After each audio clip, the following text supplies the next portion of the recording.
আজকে হলে set menu দিয়েছে।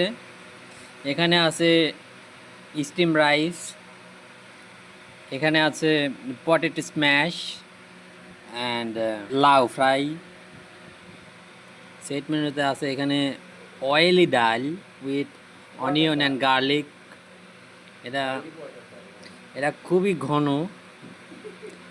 তো সেট মেনুটা আমরা এখন খাবো, খাওয়ার পরে দেখবো কেমন হয়েছে। হলে এরকম সেট মেনু মাঝে মাঝেই দেয়, হলে সবাই খুব সুন্দর করে সেট মেনুগুলা খায়। এটা এছাড়াও বিভিন্ন ধরনের সেট মেনু আছে, এই সেট মেনুটা আজকের জন্য স্পেশাল। দেখা যাক কেমন হয়।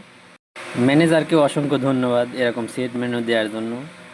মাঝে মাঝে আমাদেরকে সেট মেনু খাওয়ালে আমরা আসলেই খুশি হই। হলের বর্ডাররা ম্যানেজারের জন্য দোয়া করে, তো দোয়া পাওয়ার জন্য অবশ্যই মাঝে মাঝে সেট মেনু দেবেন।